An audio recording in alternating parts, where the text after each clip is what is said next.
Welcome to Ever Beyond, Beyond, Beyond, Beyond, Beyond, Beyond, Beyond. On Wolf Spirit Radio, Ever Beyond Radio, and Tir Nassau in Ireland. Be prepared to leave your belief systems behind as we go beyond teachers, beyond gurus, beyond duality, ever beyond, beyond.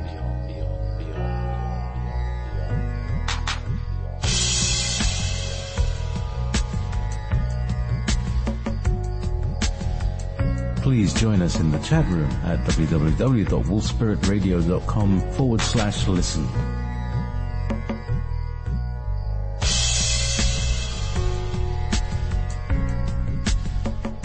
You're listening to Wolf Spirit Radio. Oh, yes, you are listening to Wolf Spirit Radio, and you're listening to JP on Ever Beyond from Ever Beyond Radio. And my guest tonight is Aurora Lulu Healing Tao Massage. Well, which one can I address you by?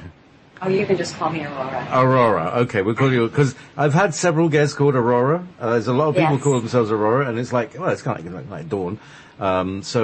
Everybody's, so tonight, my guest is Aurora, Tao Massage, because you've got some websites, and so we need to pinpoint which one of my guests you are. Right. Because I've had at least two Auroras so far. Oh, lovely. Hello. Big crane fly has just flown into the studio and is now crawling along the screen. Lovely. Very nice. Anyway, he's come to play. He's not, at least he hasn't come to bite me. All the little tiny ones, they come to bite me, and they're attracted to my screen because it's the light in the room. You don't understand what I'm talking about. The room is full of tiny little biting insects and other annoying things. Anyway, so welcome to Ever Beyond. We have an unusual show tonight in that it's a kind of how can we put this? Well, how would you like to introduce? First of all, tell me, and then the audience, exactly what you're going to do to me tonight. Okay. Well, I'll be nicer to you than those little mites that are crawling all over your screen. That doesn't take much, actually. I've entitled the evening, The Creation Story of the Archons and Their Descendants, or A Creation Story for Realized Humans. And before I begin to talk about this, I just wanted to quickly thank you, JP, for everything that you do. You have really changed my life, and I think that you have probably changed a lot of people's lives. And I also wanted to ask you, how are you feeling today? Are you there? 1 minute. Okay. Oh.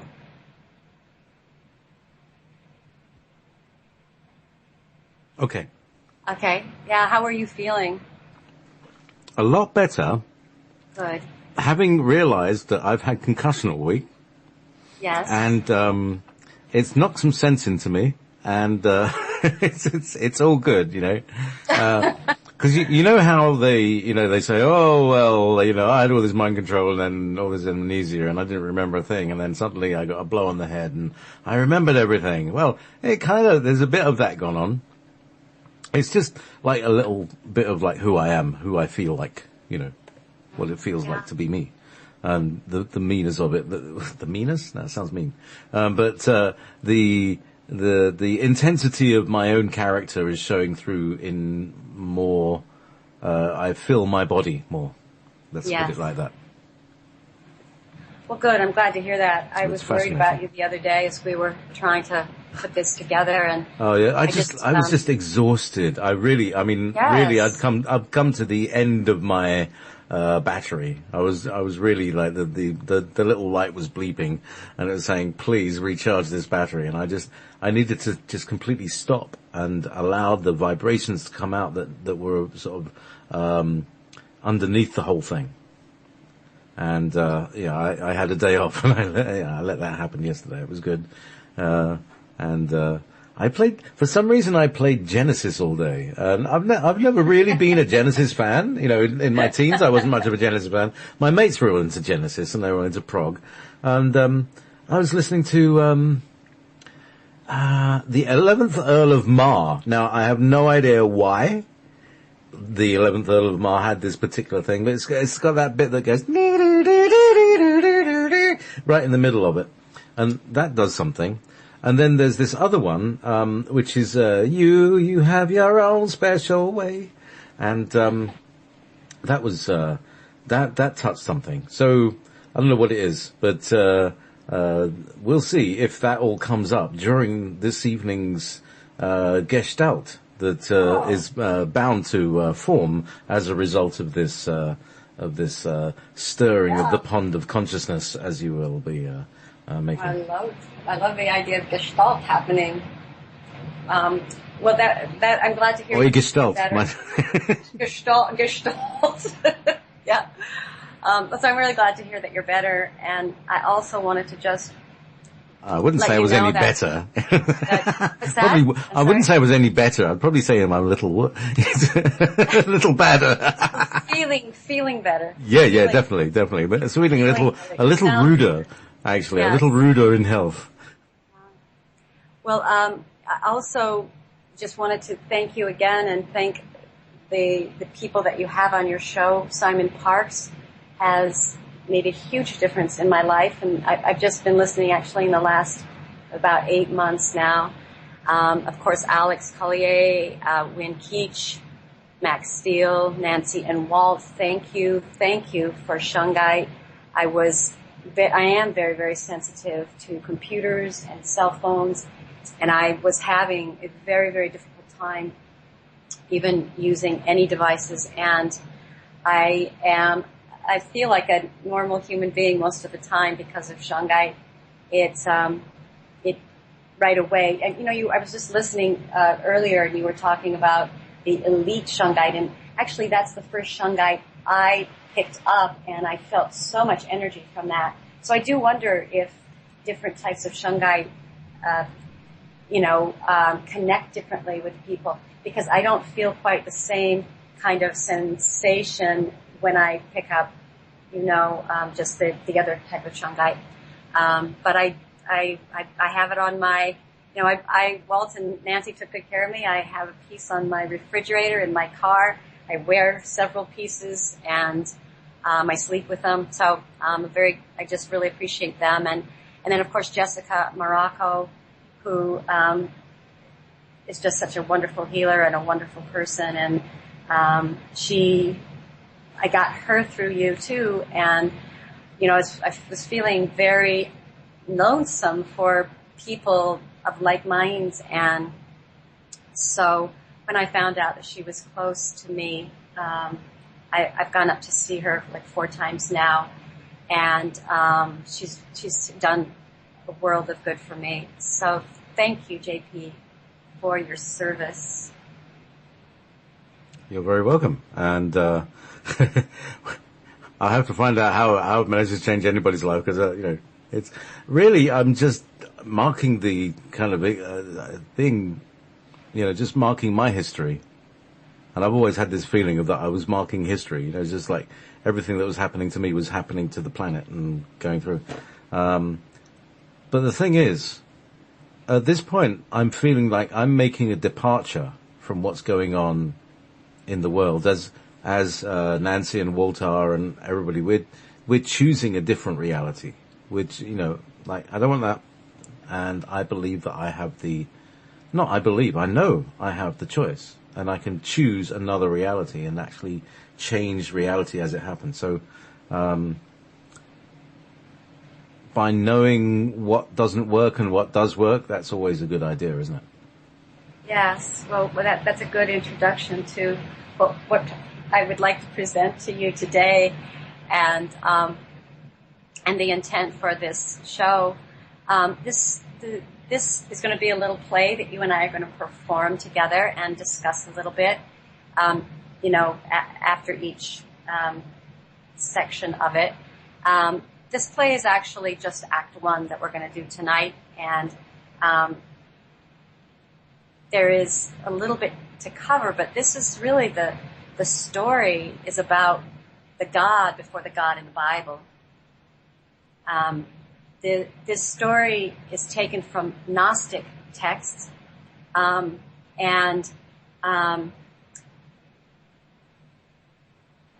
this first act is really about the prime creation story, the true original cause.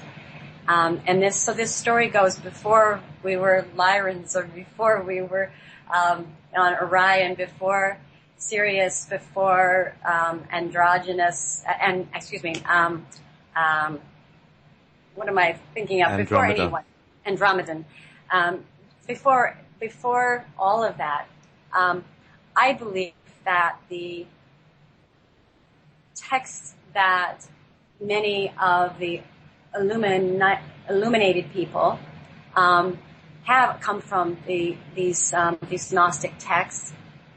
And one of the reasons that I wanted to do this with you, well, two reasons. The first was I've listened to practically everything that Simon Parkes has put out on the internet, and so of course I've listened to every single one of your shows. And I remember a while back listening to a question that someone had asking Simon Parkes about Yaldabaoth. And he said he did not know that term, which surprised me so much, because a lot of the information that he's talking about, the archons, all originate from the Nag Hammadi library and the Gnostic texts. So I was very surprised about that. And also, I just thought that your listeners would probably, if they haven't had a chance to look at these texts, and I'll tell you a little bit about them in a second, but I just really thought that they would like these stories and to see how these stories interconnect, because we're all bringing our stories together and interconnecting them. And the second reason is because, I've just recently, and that was the reason why I contacted you, I've just recently had a huge breakthrough, and it's very much due to the Gnostic texts. And, something that I have been, we've been all really trying to find out, where did we come from? How did we get here? What's this purpose? What's going on? And we're all coming with our different stories and our different points of view. And certainly that has been from the beginning of, as far as I can remember, those were the questions that I was asking. So that's what I would like to present today. I would very quickly like to give a little bit of background about myself, just because, I always like to know who people are that I'm listening to, and because, we all have very interesting stories, I think. And as I talk about some of these texts, it's nice to know, where people are coming from and what their expertise might be. And first of all, I do want to say I am not a Gnostic scholar. The Nag Hammadi scriptures I first started reading back in the late 1970s when they actually first came out. And that was the time where, at the time, the man that I was married to, he came out to Boston, which I still am in, to Harvard Divinity School. And they had just come out at that time. And so it was through him that I learned about them and started to read them. And of course, back then I didn't know very much. I was actually, I'm actually from Utah, and I was raised Mormon, and left the church at around age 27, just about the same time this man and I split up. And it was interesting because I left the church because at the time there was, and as there is now, a lot of things coming out about it that that showed that there were some, some inconsistencies and perhaps even lies and things told about it. And for me, it was kind of a deal breaker. But to go all the way back to my early childhood, on a very basic level, I never really quite understood the religion. It seemed like scriptures seemed very violent to me, and a lot of the teachings and the kind of fear-based, guilt-based, shame-based ideology and kind of indoctrination was really hard on my spirit.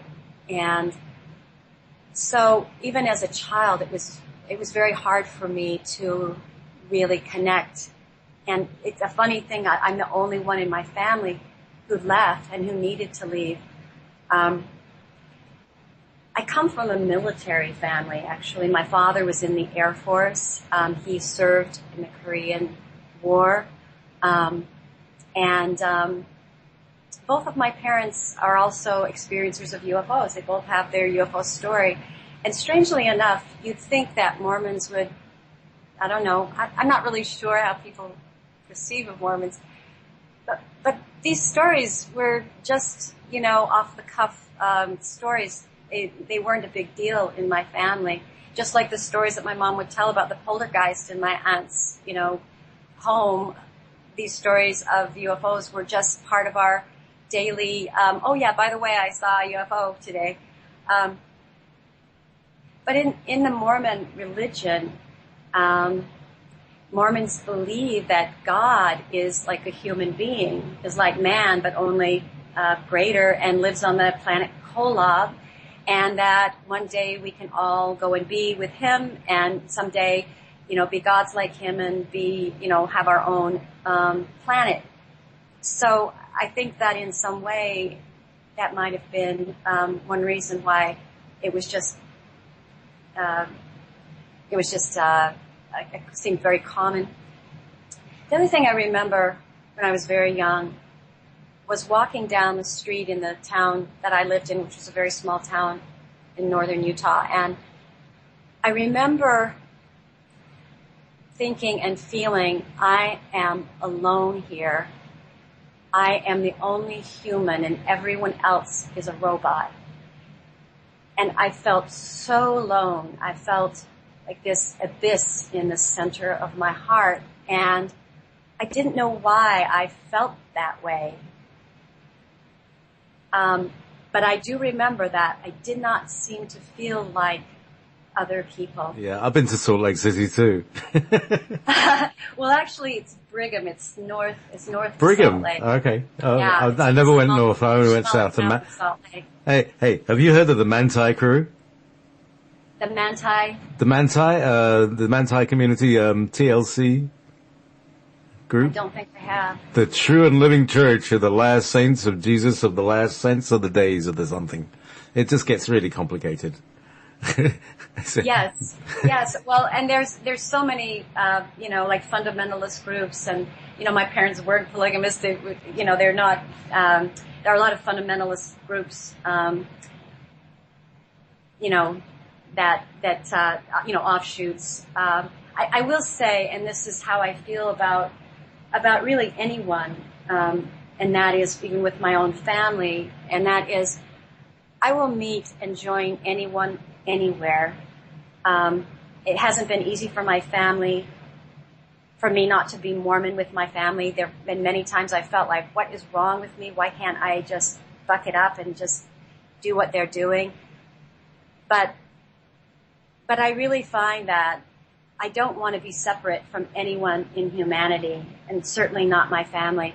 And so if I were to say what my religion is, it's just to be and unify with whoever I'm with.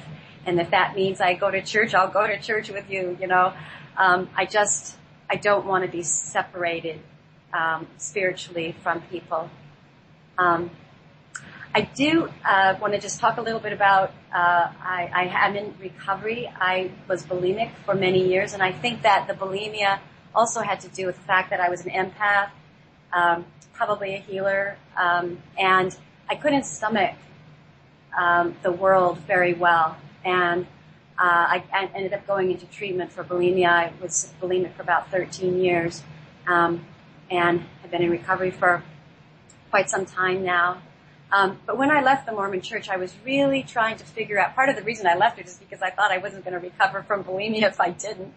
But secondly, I started to just look into other religions, and the first one I looked into is Eckankar. I don't know if you've ever heard of Eckankar. It's about soul travel. Yep. Have you ever, do you know of Eckankar? Yep, heard of it. Yeah, so I was Avoid there like plague, for about apparently. 3 years. What's that? Avoid like plague. Like, well, it's really funny because all of the different groups I joined, I kept wondering, why can't I stay in them? And, later found out that there was a lot of fraudulent, information. But I left that and created, because I was really trying to find out who God was, and if the Mormon Church wasn't true, what was true, and I left that Eckankar and created my own goddess. I called her Mina because she was mine, and I prayed to her for a while, and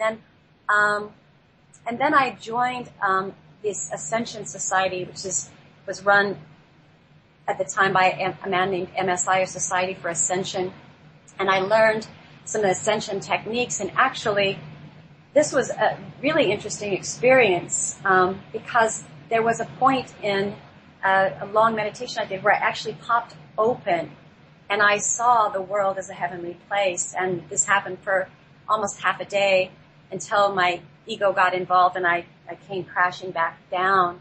But I didn't know anything about that. I didn't know anything at the time. I was really new to some of that, and I didn't know that heaven was really part of this earth, and what you were talking about, how you can create that reality.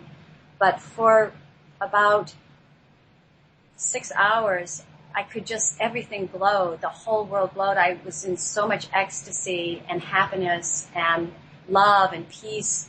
I thought,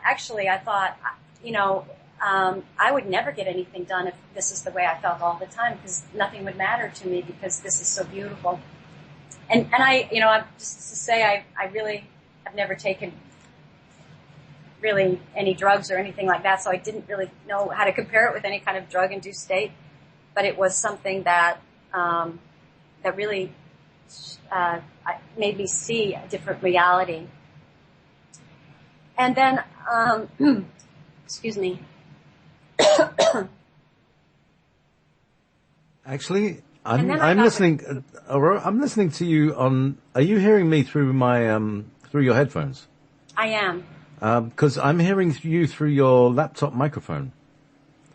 Not through that. Not through the headset mic. But that's so weird. Because I thought that was on. How do I turn it on? We'll have to do that in the break. Okay. But anyway, so is this hard to hear? Am I hard to hear? No, just keep your head pointed towards because you keep going off mic when you're turning your head. I can see you turning your head. There we go. Okay, yeah. Come up close. Come up close. I will. I'll come up closer. There we go. All right. Thank you. Thank you for that tip. Thank you. That's better. All right. It sounded like you were shouting across the room. Yeah, really. That's what it sounds like. So I also joined a group that talked about original cause, and this was a woman named Sanda Rohan who was channeling these different books, and we would get together and we would move all of the emotions, and actually it was really pretty fabulous in terms of just being in a group and the whole group is moaning and groaning. So, I've done some pretty crazy stuff. In 1999, I found Barbara Marciniak and was introduced to the Pleiadians, and she was really instrumental in taking me on a journey that certainly has brought me to you. I also around that same time saw the movie The Matrix and was amazed that they actually got to make that movie, since I had learned that that's what the world was. And what was really funny about that was I'm sitting there watching it thinking, oh my gosh, the word is out. like everybody's going to know now that we are part of this matrix. And when I walked out of the theater, I was so surprised to find that no one was really changed. They just thought it was science fiction, and it wasn't, you know, and then I thought, well, maybe I'm just insane. But it was through watching the Matrix movie that I found David Icke, and he had come to Boston a couple of times, and I went to see him both times. And anyway, so this is sort of my pathway to, you know, years of researching this kind of information. I've always felt like I'm on a bit of a pathless path. I am a certified yoga and a Taoist sexual teacher, initiated in the Immortal Way, and I do tantric massages and sexual healing. I have also studied tantric Buddhism, shamanism from the bone tradition. I am a feng shui consultant. My teacher is a tantric Buddhist, and I also practice other healing modalities. Eric Pearl's Reconnection, Byron Katie's Inquiry. I am a student of Dolores Cannon, and Sorry about that. I just hit the keyboard accidentally. It's okay. I just heard a wolf cry. Yep. And Dolores Cannon, I was one of her last couple of a year or two before she died. I learned her regression hypnosession, quantum healing hypnosis techniques from her. And I also, I'm a Kundalini yoga instructor as well. So basically, that's a bit of a background for me. I would say that if I had a mission statement, it would be that I'm here to balance the male and female energy of the planet. No pressure then. Yeah. No pressure then. Oh, no pressure. Oh, I thought you said one question. Well, no. Yeah, I guess not. But you know, just like you, JP, I can't help just going ahead and doing what's in front of me to do. So, you know, whatever it is, it just seems really important right now. And so what I want to talk about, so why these Nag Hammadi scriptures are really important to me. About 9 months ago, I had,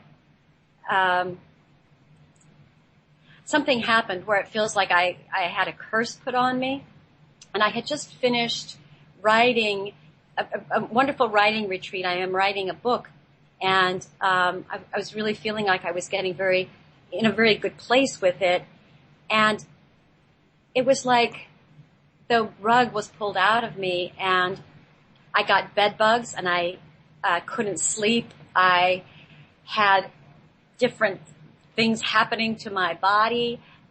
Pretty much all of my relationships were just going out the window, especially the one with my son's girlfriend, which just broke my heart. And I was just beside myself. I couldn't do anything. I couldn't work. I didn't work for 6 months. I couldn't write. I haven't been able to write, you know, pretty much since then. And I was just trying to get figure out what to do and how to just continue. I was depressed. I was suicidal. I hadn't been in this state for so long. I mean, I really have lived in the last 10 years a pretty grounded, beautiful life. And this was just something that really freaked me out. And so I don't know how, but I was looking online to see if I could find anything about anything, what was going on with me, and I found Simon Parkes. So this was my introduction. This fiasco was an introduction to coming to Spirit Radio, but not just that. It was also I should say also that I also started to learn about implants. I also started to learn about, the Valon and the Jinn and the, curses and things like that, which I had no clue about because I didn't know exactly what was going on. And the strange thing was I kept feeling there was something in my left ear and I could not get it out.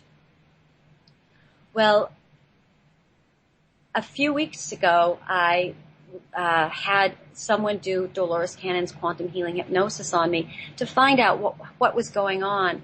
And when I went under, I asked the subconscious if I had had a psychic attack, and the subconscious said, yes, you had. And then I also asked, was there a device that had been implanted in my left ear? And it said yes. And so the subconscious or the superconscious, I asked it to take it out. And so it said, I will try and I will do my best, and we'll see what happens. And seriously, after that session, I have been a different person. And I really feel that something is gone out of my left ear. And I'm feeling back to normal. And I wanted to say, JP, the last time you had me on, my background, I also didn't say I have an MFA in acting and writing and theater. So I'm used to performing. And so when we first talked, I felt very comfortable with you, and I felt like, well, this isn't going to be hard. And then when I got on, and I understand it now, I feel I was being attacked. It was like my mind was being wiped again and again, and I couldn't focus. And in fact, at one point, I think you tried to calm me down during that and just say, okay, I'm right here. But I couldn't figure out what was going on. And then when we broke for the hour, I'm thinking to myself, how am I going to get through another hour of this? And then when it was over and my website was actually taken down, which also freaked me out because in the 10 years I'd had that website, it had never been taken down. I thought, what's just happened to me? So I went to bed and I was exhausted. I just felt stripped. I've very seldom ever felt that bad. And when I woke up in the morning, my website was back up. And luckily that day I had an appointment with Jessica Morocco, and I went to her and she said, this was from Japan, some AI in Japan who didn't want you talking about what you were talking about. And so she put some protection around me, and she also said that you had protection, and I've also got a lot of protection on now, and really prepared myself this time. So anyway, I want to apologize if I didn't sound very coherent the last time I was on, and I also very much respect now a lot of the work that Simon and many other people are doing, and that you're doing, and Jessica. There really is something to it. The way I see it, Aurora, is it's a bit like if you have a boat, and the front of the boat is a kind of snub nose. It's got a flat front, and you're trying to push it through the water, and it's really hard. Okay, there's a lot of resistance there, and essentially we're like a snowplow. Or an icebreaker, because we're moving into new territory, very much like the sun is moving into a new territory in space that is it's denser, it's thicker, the air is thicker, and so it does feel like there's a lot more resistance because it's our job to magnetize this material before it hits us, and when we magnetize it, we create reality out of it. Yes, absolutely. And, also at that time, before the bed bug incident, I was actually, doing some things, about the chemtrails. I was using different methods to try and, disintegrate them. And I don't know if that was, another reason. I don't know. But the other thing that I wanted to say about these, tonight is that, so in the last week, I had a huge breakthrough, and being a healer and wanting to heal the masculine and the feminine, it's like we don't really know the whole story. We don't even know where we came from, how we got here. If you look at men and women and you look at, if we were created by, an intelligent being, it isn't very intelligent. It's really not intelligent creation. If you really look at the polarity of the masculine and the feminine and how we interact, how our bodies are, sure we can connect, sexually, but we're very different when it comes to our needs and the way our minds work. And so for so many years, I've been trying to figure this out. And I do write about this quite a bit in my website, my Healing Tao Massage website. But I've always felt that the Gnostic scriptures held something about creation in it. And this week, everything fell together, and I can't even tell you. I feel like I've had a spiritual awakening. I'm very excited to share this with you, all of you.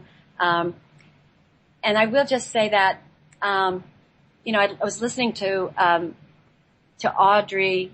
I think his name is Audrey, the Lyran that Max Steele talks with. Yes. Okay. And he gave a meditation that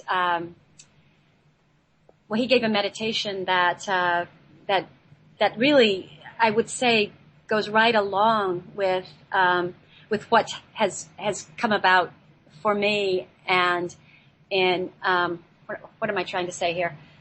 Where I want to take this, because at the end of the not today, but if we continue to do this, I want to give you a Taoist meditation, which is a very powerful meditation. It's a secret meditation from my lineage, and it also is what he's talking about. But to get to that, I want to go through this story, because this story will help you understand what that meditation is and what it means and what it can actually do, and who we are, and who are these archons, and why is this creation so crazy. So let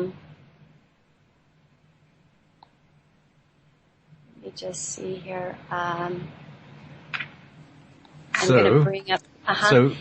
So before we go any further, yes, the views and opinions expressed by my voice in the next 3 quarters, an hour and 3 quarters, does not necessarily reflect the views and opinions of my own personal self.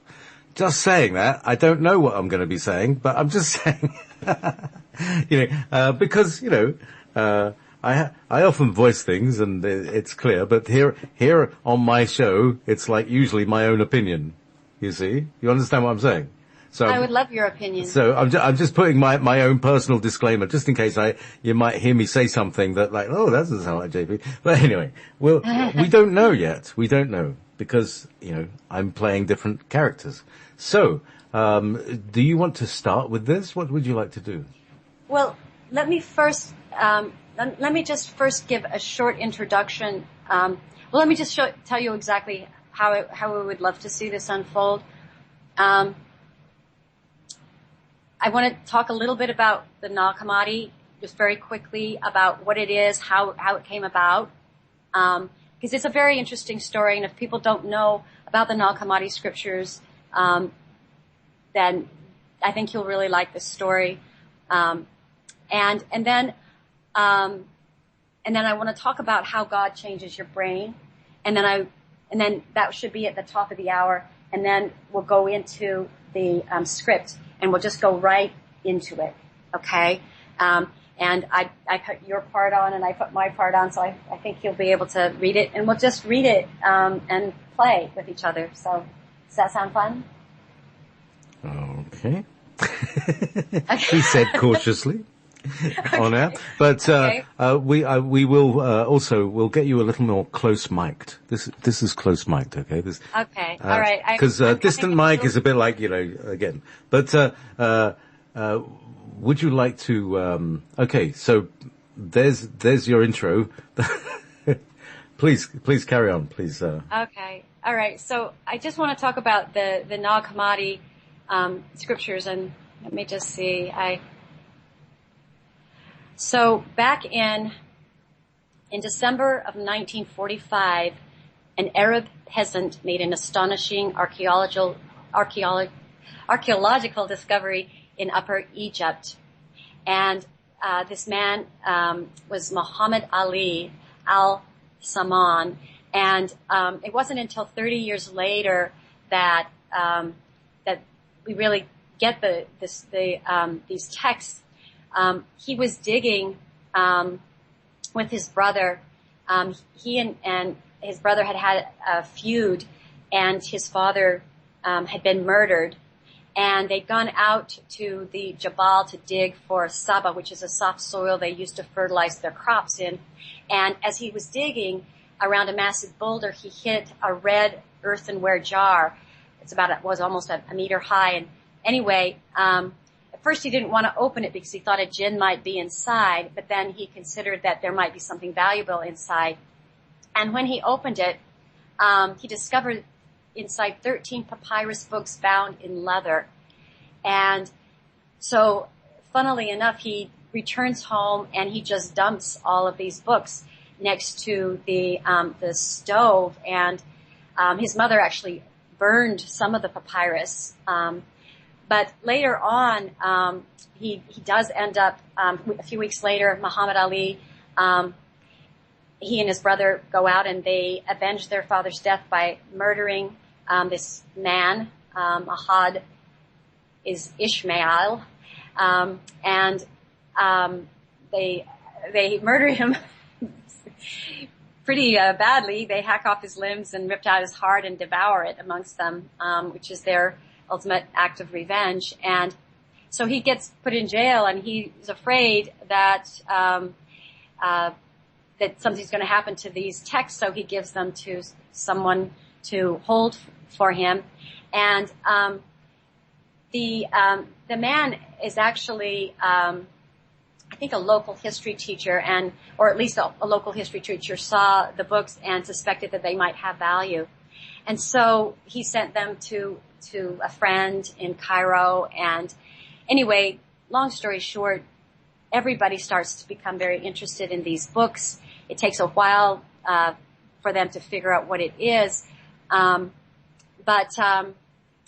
they find that these are ancient texts, and they are written before the Bible was canonized. At least the New Testament was canonized, and they contain these, many different things: Christian stories, stories of Jesus's words, and creation stories. But they're different than the ones that are in the Bible. Jesus' words are different than the ones in the Bible. The creation story is different than the one in Genesis. And,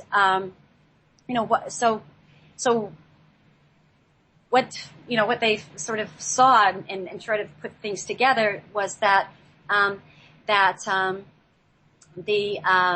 these texts, these were really sacred texts, and the Catholic Church during the time of Constantine was really trying to get rid of the Gnostics and their different Christian texts, because that at that time they were trying to create a religion that all believed the same thing.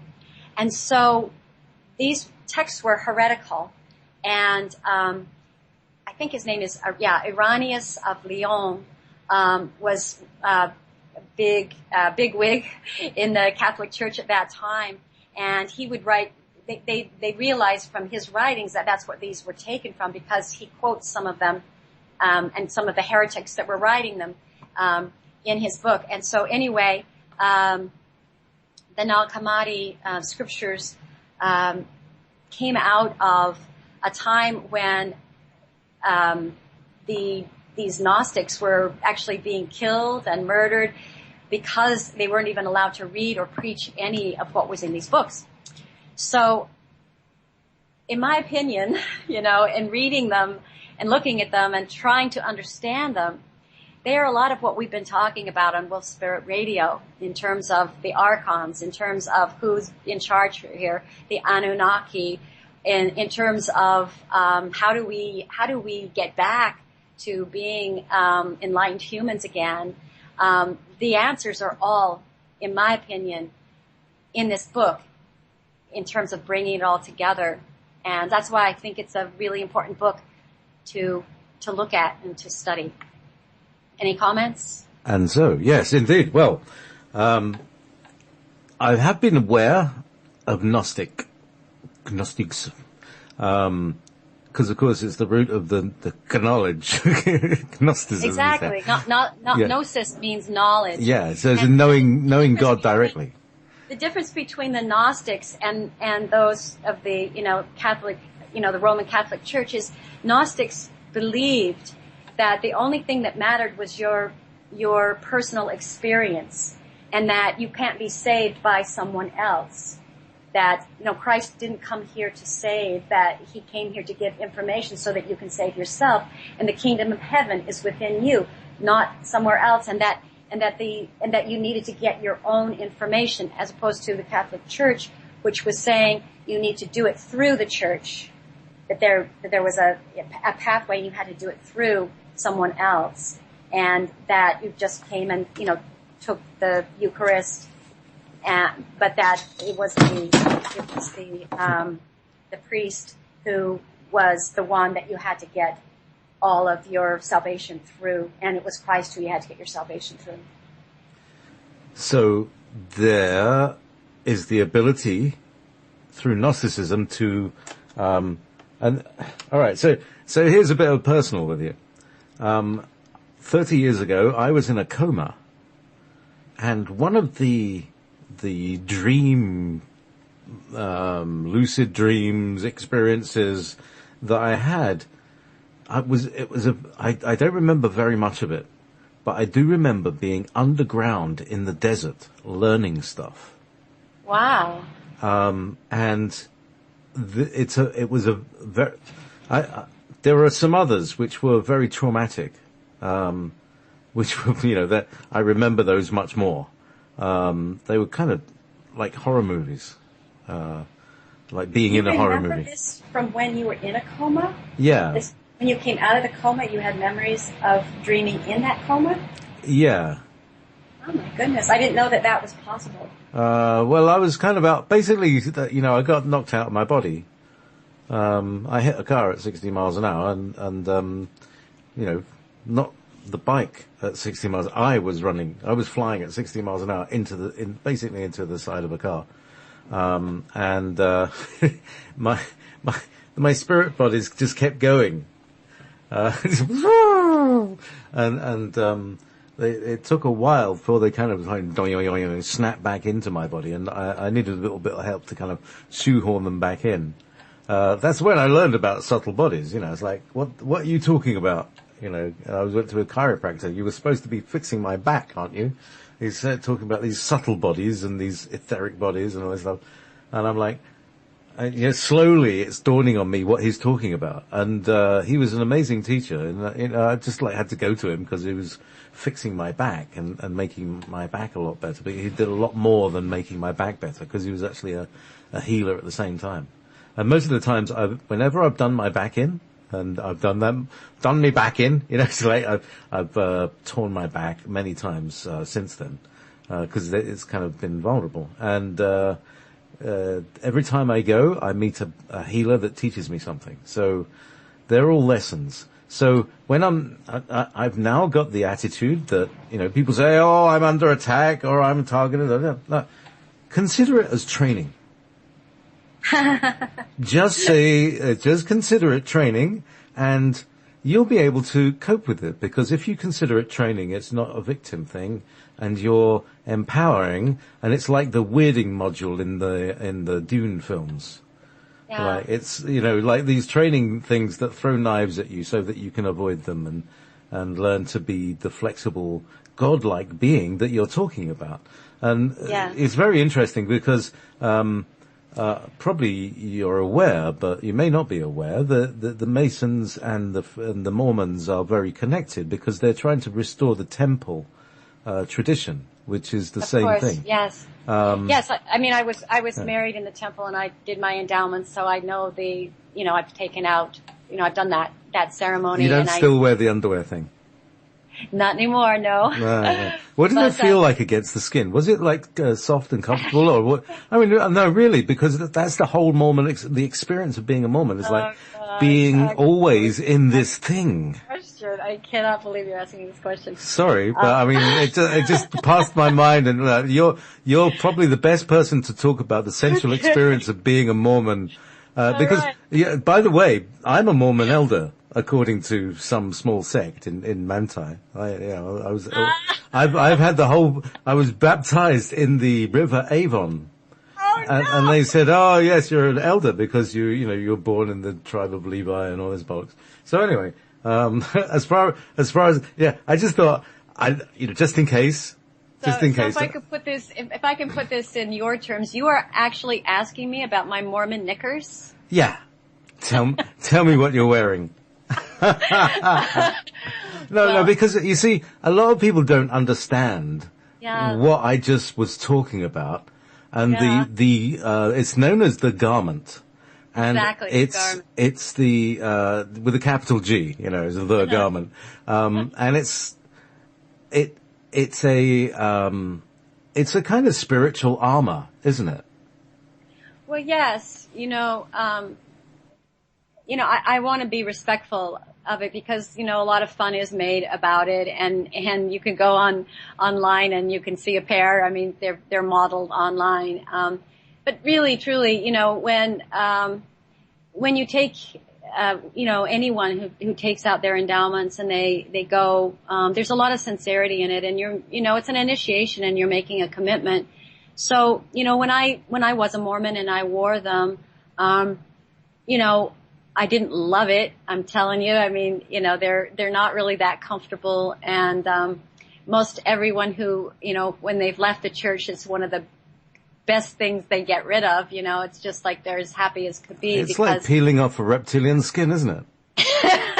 It's the fashion of them, not just the fashion, but just, they're kind of hot in the summertime and they're made of, not natural fibers. So, they're not the best thing. You don't really want to have to wear them if you don't have to, but they have certain symbols on them that have meaning, and they are actually the symbols on them are the symbols that are the Masonic symbols as well. And, it really does have to do with, protection and health and probably not ever getting laid by anyone other than your partner, because who would like to see you in those underwear? So. Yeah, it's not exactly you want to flaunt that at a club. Exactly. So essentially, because I want people to understand that it's a traumatic situation for them to be who they are. It's a forever challenging. And it can stress you right out, especially if you're very sensitive. When you talk about being who they are, what are you referring to? Just existing in your physical skin suit in the Mormon church. Yes, absolutely. Yes. It's stressful from the moment you wake up in the morning to the moment you go to sleep, if you do sleep. Well, it was for me, and I have to say that my parents and family love it. What I've really realized about religion is this: you fall in love or you don't. And the people that are really into their religions, what I see, it's just like a relationship. You fall in love and you want everyone to love what you're in love with. But, and if they're not, it's really disappointing, But I wouldn't say to somebody who's just fallen in love, let me tell you about the person you're in love with. I tried that kind of, and nobody wants to hear that, I just wasn't that in love, and it just didn't feel right to my spirit. But it so feels right to them, and they are so happy, and I want their happiness. So if I love them, why wouldn't I support that, Thank you. So do you want me to roll why don't you roll it, and then we're going to play. We're going to put on a play, okay? I'll roll Shania Knoll, and then we'll do a role play, shall we? And then you're going to get me hooked up. I'm going to hook you up, baby. Okay. All right. So here's Shania Knoll with Return Again. We are back. Audio issues notwithstanding, here we are. Aurora and I are now, we discovered that her microphone, the brand new microphone, doesn't actually fit in her Macintosh, which is why I always say, bloody Macintoshes. Anyway, people say they're so brilliant. They're so wonderful. And I've never managed to, plug one in even. Anyway, let's, now, shall we go? You've just taken my computer's name in vain. Oh, bless its little processor. Bless its little silicon heartless heart, pumping away with its digits and its bits and its bytes and its giganets. Anyway, meanwhile, where are we? Okay. Well, shall we start? Are we going to start? Let's just jump in. Shall we start with the magic time machine music? We start all the stories with. Yes. Yeah, I want the time machine. You need the time machine. Here we go. Yeah, I do.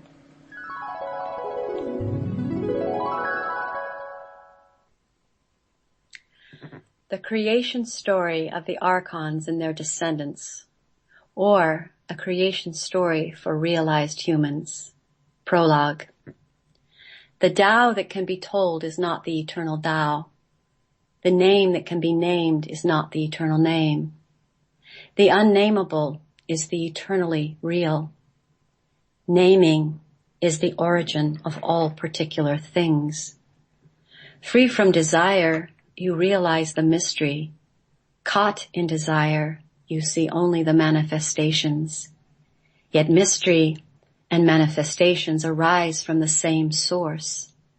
This source is called darkness. Darkness within darkness. The gateway to all understanding. From the Tao Te Ching. Scene 1. Before the beginning.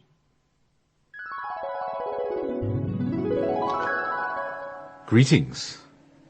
I want you to know that all men born from the foundation of the world until now are dust. While they have inquired about God, who he is and what he is like, they have not found him. The wisest among them have speculated about the truth from the ordering of the world, and the speculation has not reached the truth. Now we have come to teach you what is, what was, and what is to come, that you may understand what is invisible and what is visible, and to teach you about the unshakable race of perfect humankind. So now, lift up your head that you may understand the things that we shall tell you today, and that you may relate them to your spiritual friends, who are from the unshakable race of perfect humankind.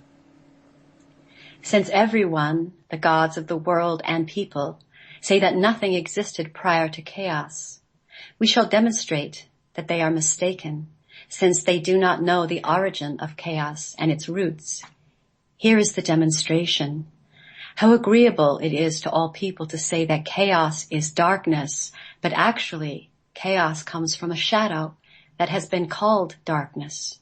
The shadow comes from something existing from the beginning. So it is obvious that something in the beginning existed before chaos came into being, and that chaos came after what was in the beginning. Now, let us consider the facts of the matter, and in particular what was in the beginning from which chaos came. In this way, the truth will be clearly demonstrated. Scene 2. The Father. We begin with the Father, who is the root of the totality. He existed before anything other than himself came into being. The Father is a single one, like a number, for he is the first one and the one who is only himself.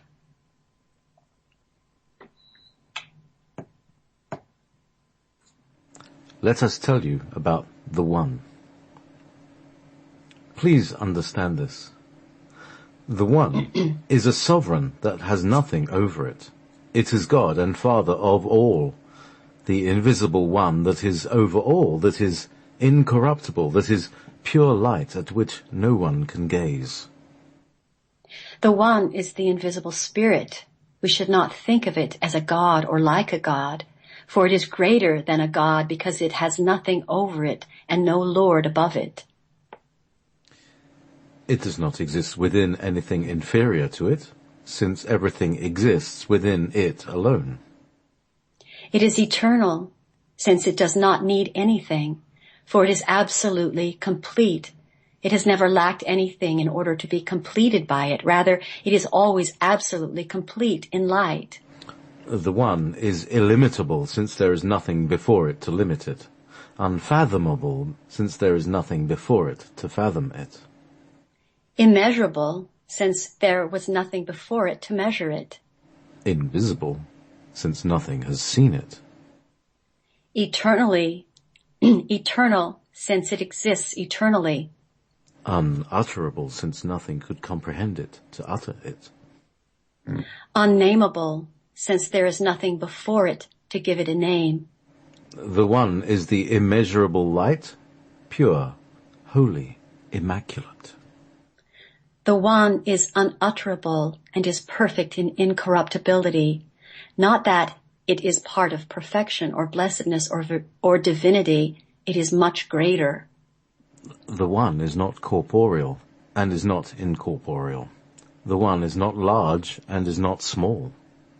It is impossible to say how much it is, what kind it is, for no one can understand it.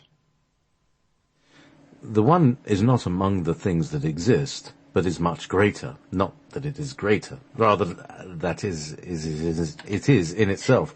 It is not part of the eternal realms or of time, for whatever is part of a realm was once prepared by another. Time was not allotted to it, since it receives nothing from anyone. What would be received would be alone. The One who is first does not need to receive anything from another. Such a one beholds itself in its light. The One is majestic and has an immeasurable purity. The One is a realm that gives a realm, life that gives life, a blessed one that gives blessedness, knowledge that gives knowledge, a good one that gives goodness, mercy that gives mercy and redemption, grace that gives grace. Not as if the One possesses all this. Rather, it is that the One gives immeasurable and incomprehensible light. What shall I tell you about it? Its eternal realm is incorruptible, at peace, dwelling in silence, at rest, before everything. It is the head of all realms, and it sustains them through its goodness. It is the Virgin Spirit. It is not appropriate to think about it as God or that it is something similar, for it surpasses divinity. It is a dominion having nothing to rule over it, for there is nothing existing before it. It does not have any need of them. It does not need life, for it is internal. It doesn't need anything, for it cannot be made perfect as though it were deficient and only required perfecting. Rather, it is always totally perfect. It is light. It's light. It cannot be limited because there's nothing before it to limit it. It is inscrutable, for there is no one before it to scrutinize it. It is an eternity existing forever. It is ineffable, because no one has comprehended it in order to speak about it. It is the One whose name cannot be spoken because no one exists before it to name it. Nothing from the all exists before it. Its aeon is indestructible, being in a state of tranquility, at rest, in silence. Unchanging, good, faultless, everlasting, blessed, unknowable, while he nonetheless knows himself. He is called Father of the of universe. the universe. The Lord of the universe is not rightly called Father, but Forefather, for the Father is the beginning or principle of what is visible. For he is the beginningless Forefather. Now the unknowable is ever full of imperishableness and ineffable joy. They are all at rest in him, ever rejoicing in ineffable joy over the unchanging glory and the measureless jubilation that was never heard or known among all the aeons and their worlds. But this much is enough, lest we go on endlessly.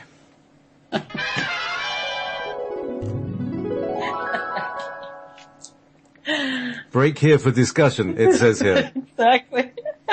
Yes. All very well scripted out. Yeah. so how am I doing? How am I doing? Let me just tell you, you're doing. I mean, I'm shrinking compared to your godlike voice. You're doing fabulously. This actually sounds. Leader. This sounds very familiar. I read the Tao Te Ching when I was about 21, and it was like the first time I moved out of home. Literally, I moved out of home, and the flat where I'd got a room with a woman who had books, and she had this book, and it was beautiful. And I picked this book up. It just called to me, and I picked this beautiful book up, and I opened the page, and it said something that I thought instantly, wow, this guy thinks just like I do. And so actually, having said the disclaimer at the beginning of the show, because I hadn't read what I was about to read, this does feel kind of like this. It's almost like I know these teachings. Yes, exactly. And the Tao Te Ching was written way before these books, these texts in the Nag Hammadi were written. And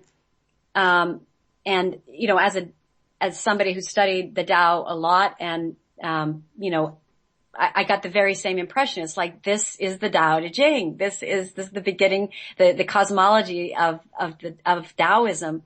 And, so, I know that you and I have talked about this, but I don't know if your listeners know. They might, but, during the time of Jesus and during the time when Joseph of Arimathea came to England, they called what Jesus was teaching the way.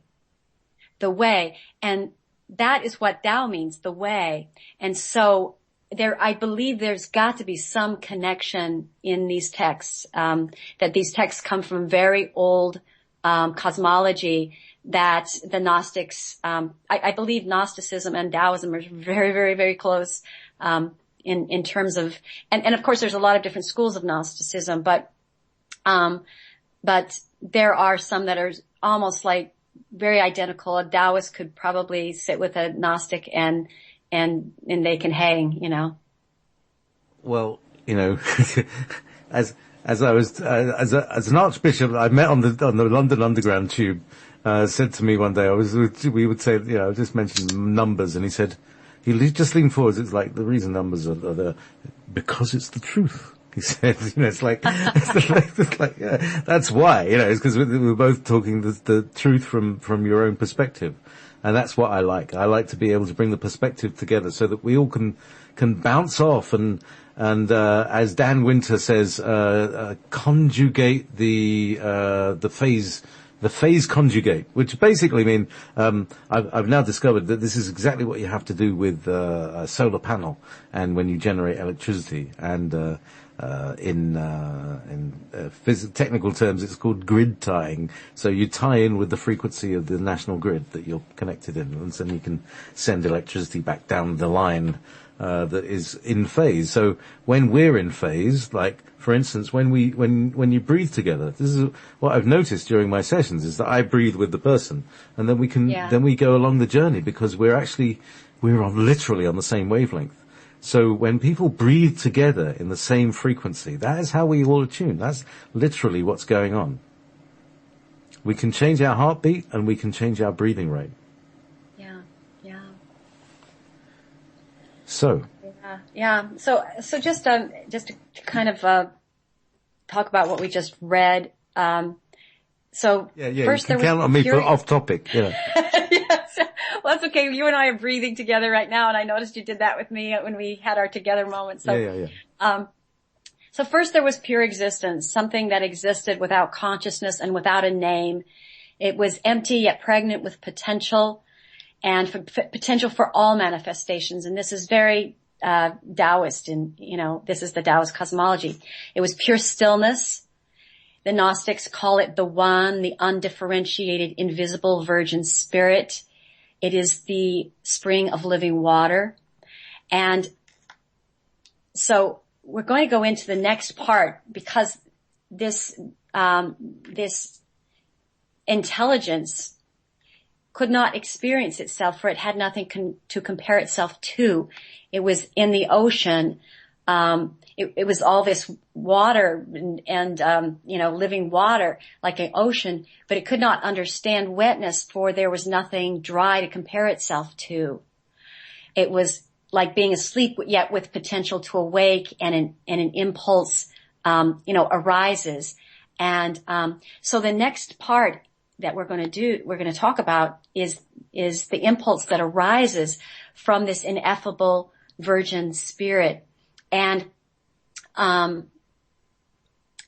was going to say one other thing about that. Oh yeah, just a reminder that the scene, the first one is number one, the one in the beginning. So we started off with one. So the next scene, go ahead and introduce it, JP.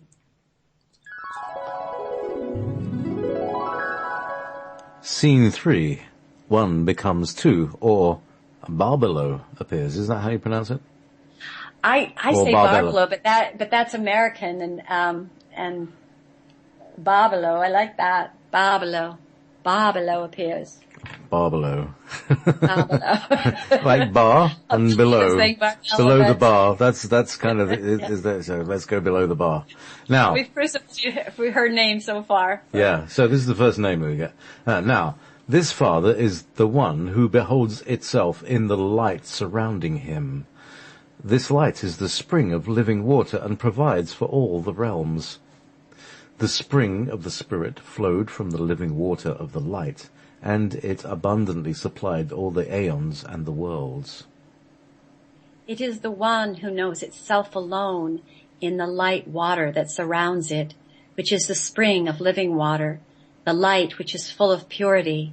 He reflects on his image everywhere, sees it in the spring of the Spirit, and becomes enamored of his luminous water, for his image is in the spring of pure, luminous water surrounding him. In every way it perceived its own image, seeing it in the pure light water which surrounds it. And its thinking became a thing. She appeared. She stood in its presence, in the brilliance of the light. She is the power which is before the all. It is she who appeared, she who is the perfect pronoia, or forethought of the all, the light, the likeness of the light, the image of the invisible, she who is the perfect power, Barbelo, the perfect eon of the glory. The Father's thought became a reality, and she who appeared in the presence of the Father in shining light came forth. She is the first power who preceded everything and came forth from the Father's mind as the forethought of all. Her light shines like the Father's light. She, the perfect power, is the image of the perfect and invisible Virgin Spirit.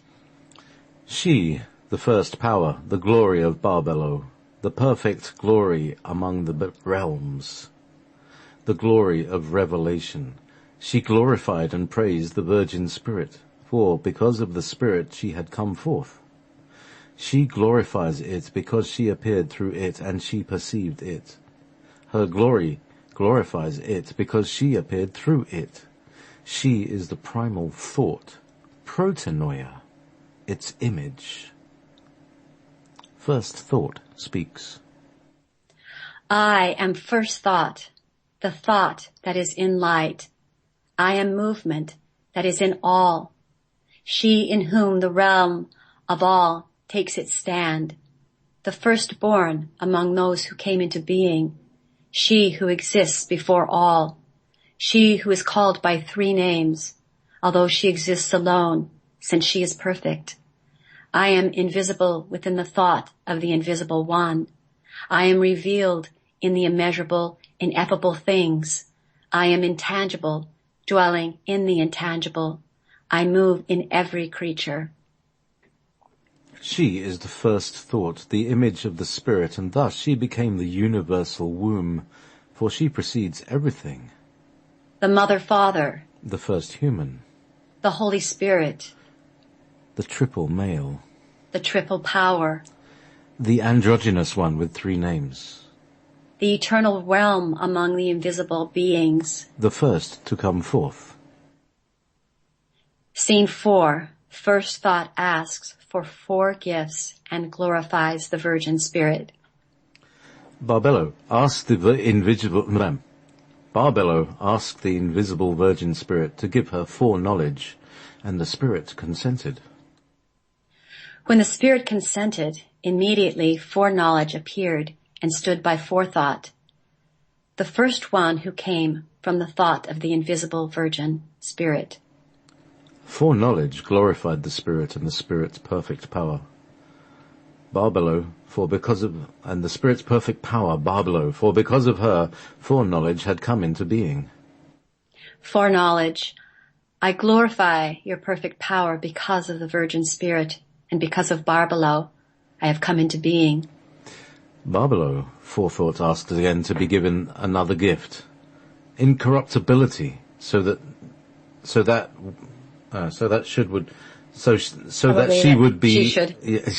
she should be imperishable and indestructible.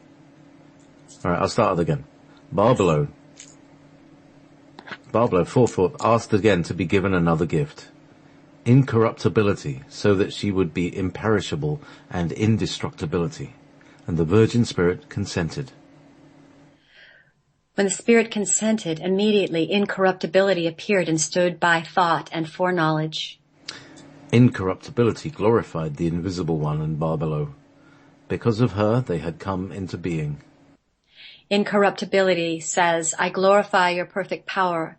Because of the Virgin Spirit and because of Barbelo, I have come into being. Barbelo asked to be given the gift of life eternal, and the invisible Spirit consented. When the Spirit consented, immediately life eternal appeared and came and stood with forethought, whose Barbelo, foreknowledge and incorruptibility. They glorified the invisible Spirit and Barbelo. Because of her, they had come into being. Life eternal says, I glorify your perfect power. Because of the Virgin Spirit and because of Barbelo, I have come into being. Barbelo asked again to be given one more gift, the gift of truth. The invisible Spirit, who is the all, consented. Truth immediately appeared and stood together with Barbelo, foreknowledge, incorruptibility, and life eternal. They glorified the good invisible Spirit and its Barbelo. Because of her, they had come into being. Truth says, I glorify your perfect power. Because of the Virgin Spirit and because of Barbelo, I have come into being. This is the Father's realm of 5. 1, Barbelo, who is the first human, the image of the invisible Spirit, that is, forethought, which is primal thought. 2, the second real is foreknowledge. The second realm. The second realm is foreknowledge. The third is incorruptibility, the fourth is life eternal, and the fifth is truth. This is the androgynous realm of 5, which is actually the realm of 10, because it includes both masculine and feminine. This is the pentad, meaning 5, of the aeons of the Mother, who in the primal human, the image of the invisible one, namely Barbelo, foreknowledge, incorruptibility, and eternal life. This is the androgynous pentad, which is the decad, or 10 parts of the aeons, the Mother from the unbegotten Father. First thought speaks to the earth humans. I am the life of my afterthought that is within every power and every eternal movement, and in invisible lights, and within the powers and angels and demons and every soul in Tartarus, which is Hades. And in every material soul, I live in those who came into being. I move in everyone, and I enter them. I walk upright, and those who sleep I awaken. And I am the sight of those who dwell in sleep. I am the invisible one in all. I counsel those who are hidden, since I know the whole realm of all that exists in it. I am numberless beyond everyone. I am immeasurable, ineffable, yet whenever I wish, I shall reveal myself. I am the head of all. I am before all, and I am all, since I am in everyone. I am a voice speaking softly. I am from the beginning. I am in the silence that surrounds every one of them, and the hidden voice is in me, in intangible, immeasurable thought, in the immeasurable silence. I descended into the underworld and shone down on the darkness. I poured water. I am hidden in radiant waters. I gradually dawn on all by my thought.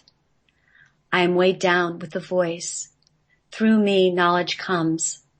I am in the ineffable and unknowable.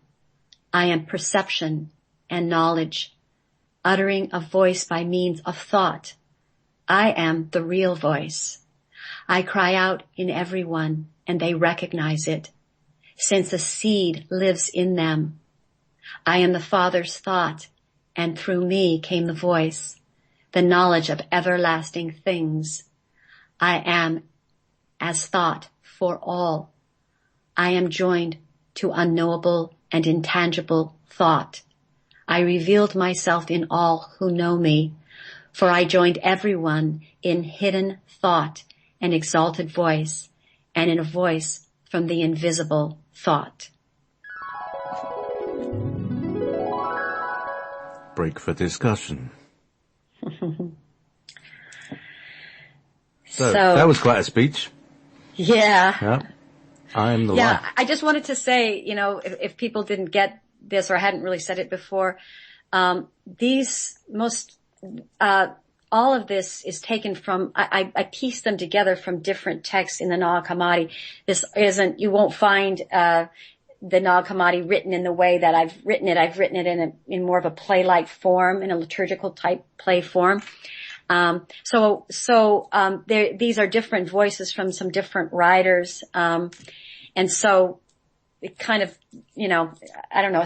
This is the first time it's been read out loud, so I hope that it isn't, it's making some sense. But that's where most all of this, I've maybe just added a few tweaks here and there, but most all of this comes directly from the Gnostic, Gospels from the Nag Hammadi. Excellent. Excellent. So, it's talking from the standpoint of, it's very interesting, talking about the creation of the mind of the Father. I watched the first episode of Caprica last night. Have you ever seen that?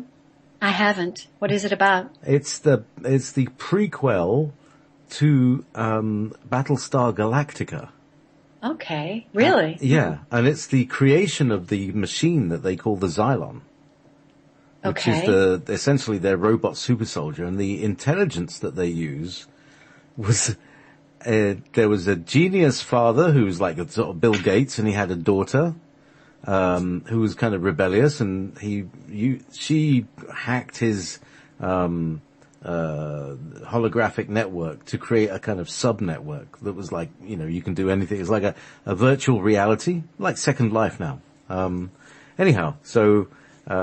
She creates a virtual reality version of herself that she downloads everything and causes it to download everything more about herself, and then links it with her own emotions so that it's tied to her, and she would visit it in this strange sort of underground club.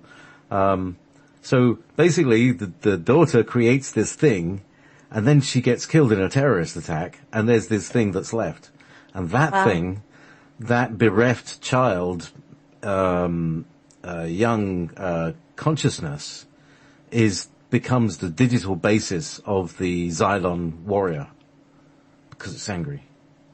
Okay. Well, Creepy, actually, huh? So anyway, yeah, that sounds yeah, very much actually, like the creation of the Archons.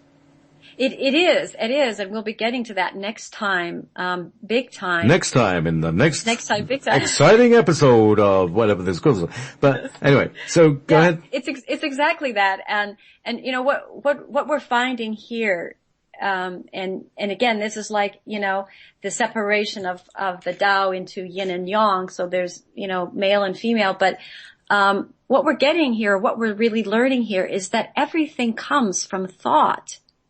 And that's how powerful our thoughts are, is that all is created through thought. So we have forethought, we have foreknowledge, and so, you know, that's where the voice comes from, that's where the child's gonna come from in a second. But that's, you know, what they are saying is that we are our thoughts and we create this world. You know, following up what you were saying to me earlier, is we create this world through our thoughts. The Gnostics, this was their creation story, is everything comes from thought. So just to kind of reiterate, the impulse that was the Father enjoying the luminous water surrounding itself became enamored with its light, falling in love with the image of itself it saw in the waters of life. It had a thought which became reality, which was Barbelos. Okay, that's what her name is. And it actually, I think, means four. And what came forth was a mate. It came forth as female, and the female aspect of the one. She came forth as the mate to the invisible spirit. And in this way, the invisible spirit then took the role of male or father, and she the female or mother, who is the womb of all. So something was now differentiated, and it was like a mirror was created so that the one could now experience itself. And the female aspect's name was forethought, because she was the power in the one that came before all other thoughts. So forethought arose to create a reality. She preceded everything and came forth as a female from his mind. She is the pure, pristine, and undamaged power of thought, and her light shines like that of the one original, who we can say is the father or husband to her, for she came forth as the first manifestation and creation of the one. And of course, her first impulse was to glorify and praise the one, for it was, through the living water of the Virgin Spirit that she came forth.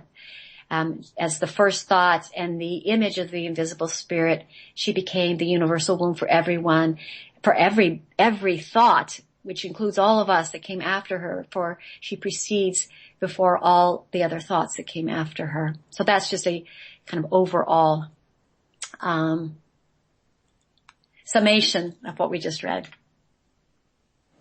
Okay, so and shall we continue what we shall just read? I think so. Yeah, I think this is the last part here. So yeah. Okay. So we'll move on to scene 5. Do you want to? Scene 5. Engage the time machine. Cue. Yeah. Okay. Scene 5. 2 becomes 3, or the anointed one is conceived. The father gazed into Barbelo with the pure light surrounding the invisible spirit and its radiance. Barbelo conceived from its pure light, and it produced a spark of light similar to the blessed light, but not as great. Barbelo gazed intently into it, the pure light. She turned herself toward it. She gave birth to a spark of blessed light, but it was not equal to her in greatness. This is the only begotten who appeared from the Father, the divine. This was the only child of the Mother-Father that had come forth, its only offspring, the only child of the Father, the pure light. The self-conceived, or autogenes, the firstborn son of the all, of the spirit of pure light. The invisible spirit rejoiced over the light which had come into being, the one who was first to appear from the primal power, which is its pronoia, barbello, or forethought. The invisible spirit anointed the child with its goodness or Christhood, so that the child became perfect. There was no lack of good or Christ within him, because he was anointed in the invisible spirit's goodness or Christhood, which it poured out for him. The child received the anointing through the virginal spirit, who is the all and the one. The child stood in the presence of the Spirit as the Spirit anointed the child. He stood in its presence, glorifying the invisible spirit in the perfect pronoia from whom he had appeared. When the child received the anointing from the Spirit, at once it glorified the Spirit, its father, and perfect forethought, its mother. Because of her it had come forth. Anointed child, I glorify your perfect powers. Hang on, is this the anointed child speaking? Yes. All right, so I need a different voice. I'll just have to register a couple of octaves higher. I glorify your perfect powers. Because of the Virgin Spirit and because of Barbello, I have come into being. This first beloved child asked to be given one single thing. It wanted mind as a companion to work with. He wanted mind as a fellow worker. And the Virgin Spirit consented, and mind appeared. Mind stood with Christ, glorifying the Spirit and Barbello. This is mind speaking now. I'm going to use a different voice now. Mind. I glorify your perfect powers. Because of the Virgin Spirit and because of Barbello, I have come into being. Now all these beings came into existence in silence and thought. So everything came into existence through silence and thought. But mind wished to create something by means of the word of the invisible spirit. Its will became a reality and appeared with mind and the light, glorifying both. Will now speak. I glorify the mind and the light. Because of them, I have come into being. The will asked to be given the word, as the word always follows the will. This was granted, and the word came and stood by the will and the mind and glorified them all. And this is the word. I glorify the mind and the will and the anointed one, Barbellos and the Virgin Spirit. Because of them, I have come into being. The anointed, the self-conceived Christ, created everything by the word. For through the word, Christ, the self-conceived, created everything. Life eternal, will, mind, foreknowledge, and the self-conceived who is the anointed one, stood together and glorified the invisible spirit and Barbello, since they had come into being through her. The Virgin Spirit brought the self-conceived divine child of itself and Barbello into perfection, so that the child might stand before the great invisible Virgin Spirit as a self-conceived God, the anointed, who honored the Spirit with loud acclaim. The Spirit perfected the divine, eternal, autogenes, autogenes, the son of autogenes. Autogenes, yeah, that's autogenous or something. The son of Barbello, so that he could set the true self-conceived God over everything. It gave to him all authority, and it caused the truth, which is in it, to be subject to him, in order that he might know the all. The one called by a name greater than every name, for that name will be told only to those who are worthy to hear it. The Virgin Spirit speaks and Barbello speaks. The Son is perfect in every respect. He is the Word who originated through that voice, who came from on high, who has within him the name who is light. The Son revealed the everlasting, and all the unknown was known. He revealed what is hard to interpret and what is secret, and he preached to those who live in silence with first thought.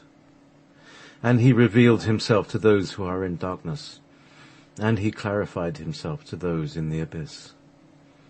To those in the hidden treasures he told ineffable mysteries, and he taught unspeakable doctrines to all those who became children of the light. Now the voice that came from my thought exists as three permanences: the Father, the Mother, the Son. The voice is perceptible speech containing a word rich in every glory. It has three masculinities, three powers, and three names. They are in the manner of the triad of three shapes, which are quadrangles, secretly in silence of the ineffable one. He alone came into being as the anointed. I anointed him with goodness as the glory of the invisible Spirit.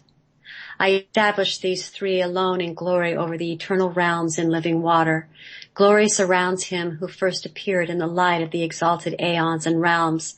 He persists in light. And he stood in a light surrounding him, who is the eye of light gloriously shining on me. He gave aeons for the Father of all aeons. I, the thought of the Father, first thought, Barbello, the perfect glory and the immeasurable, invisible, hidden one. I am the image of the invisible Spirit. Through me all took shape. I am the mother as well as the light, whom she appointed as virgin. She who is called Neurothea, the intangible womb, the unrestrained and immeasurable voice. Then the perfect Son revealed himself to his aeons who came through him. He revealed, glorified, and enthroned them, and stood in the glory made for himself. They blessed the perfect child, the anointed, the God who came into being by himself, and they gave glory, saying, He is God's Son. God's Son. He is. He is. The being of eternal beings. He sees the eternal beings that he conceived, for you have conceived by your own desire. So we glorify you. Ma. Mo. You are. Oh. Oh. Oh. You are. You are being. The eternal realm of the eternal realms. The eternal realm he gave. End of Act 1.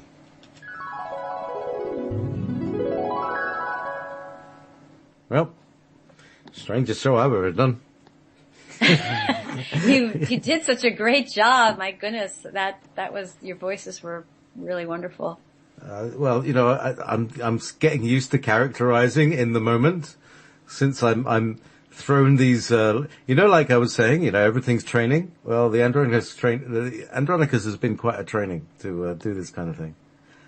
I received a training in being in the moment by being running a jam session. That's the Studio 9 Jam thing about my website, my YouTube channel. It's because I used to jam every week and like have to make up tunes and play along with everybody, no matter what they were doing and no matter where they were from, just to figure out a way of playing along with them, just to tune in. So that was all good training as well.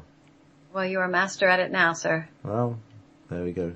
That's how you do it. I never realized. Yeah. Well, you are such an incredible speaker and reader, and you know, you just have such a great voice. So that was really fun to do with you. You know, when I was a kid, I went to this really how can I put this? Oh yeah, poorly attended synagogue with my mother, and we travelled miles. We had to go bloody miles to it. And, you know, from my early teenage years, you slept along by your big Jewish mother. No, all right. Come on. I had to get up early on a Saturday morning when all I wanted to do was go to Saturday morning cinema with all the rest of my friends. Anyhow, resentment aside, You're not bitter at all. And no, not a trace. Not a trace through these clenched teeth. No, really, it was fine. It was fine. Because what happened is, because there was nobody there, it was like, really didn't matter who was like, it wasn't a big do. So, by playing to a small audience is very good practice. Because you can, make mistakes and only a few people are going to notice. Like, if you're playing to a full room, like everybody notices and like everybody is like a large number of people and that's not comfortable. But if you're playing to a small room, you're performing essentially by reading, in public these sacred words. But it's a performance, whatever you're doing.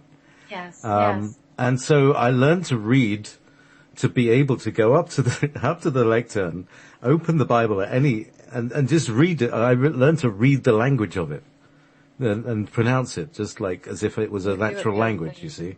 And then my mum always listened to BBC Radio 4 and never listened to the music stations. I would have loved to have listened to BBC Radio 1, which played the music all the time. However, they listened to Radio 4, which is people talking like this. And, this is where I got the accent from. And they would have radio plays and, I love the radio plays. And there was this thing called The Hitchhiker's Guide to the Galaxy. And when I was about 13 years old in the 1970s. And, it just blew my mind. This is what you can do with radio. And look what I'm doing now. I'm doing. Well, that's what we're doing right now is hitchhiking to the galaxies because this text is taking us all the way back, way back to the very, very, very beginning. In the beginning, there was the Tao. The Tao begat the One begat the Two begat the Three, and the Three begat the 10,000 things, like everything. Exactly. And that's the same stories we've just read, isn't it? It is, and the 10,000 things is where the archons come in, and that's, if people want me to continue with this, next time that's where we go with this story. I really think it's very important to see this is the foundation, because without this foundation, the rest of the story about the archons and what we are going through on this planet as humans is a very difficult story. It really, truly is. And, when I left the Mormon Church, it was really hard for me to find, when you leave a religion and you feel very disappointed with the people in it or the teachings that were hurtful or whatever, it's very easy to throw all the baby out with the bathwater. And I have, for so much of my life, tried to understand about Christ energy and who Jesus was, who Christ was.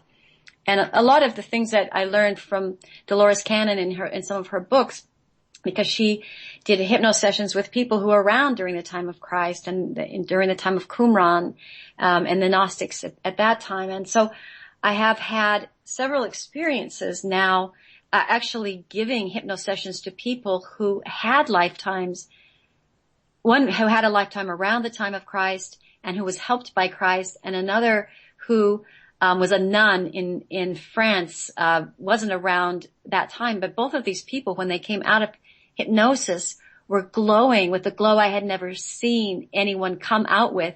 And I'd actually done multiple hypno sessions with them, and the other sessions that didn't involve the Christ energy, they didn't glow. And other people even saw this glowing. With the one person, people were stopping her on the street practically just looking at her. So I've rethought the Christ, what Christ energy is. And so when I was looking at this again, I'm like, of course, in Taoism, we call it yang energy, yang, which is like the strongest of the two energies, yin and yang. And then shun, S-H-E-N, which means spirit. And in Taoism, they say that we have in each of us, every human has a drop of yang shun. That yang shun is what we're talking about in these three beings, both the Christ energy, the first thought, and the virgin spirit. We are all three of those, and we all have that. And that is our way back home from this aeon that we are living in terms of being able to go back to perfection and incorruptibility, and that we can all know that we are, we have the Vajra body, which means that we are invincible. We have an invincible body, and that is that Yang Shen. And so this was partly what came to me, in terms of an aha moment of, oh, Christ is the anointed one. That's what Christ means, the anointed one. That's what that word means. Mm-hmm. And so the way, when we get into the archons, they'll talk about how the archons make everything opposite. Right. They say all these lies, but and you'll see, it's because humans have something they don't have. And I'm not going to say what that is yet, but it will be in the next episode if you're listening. Stay tuned. So please, listen, we're completely out of time. I know we are. So, if everybody if anybody wants to hear part 2, please let us know in the chat room and various other channels, please. And also, did you post my website, the one that's for this? Because I will, by the time the show is ended, I will have posted it, and it will be in the chat room, and they'll be hearing what I'm talking about. Okay. That way, I've posted all this information there, and I'm even posting this text so you can go and see it again. Excellent. So there we go. I'll just grab it there, copy, and undefined. And while you're doing that, I'll just let everybody know it's Aurora Lulu 33, Aurora AURORA LULU 33 .wixsite.com/immortal-way. Thank you very much, Aurora. Thank you, JP. Much love to you all. Good night. Good night.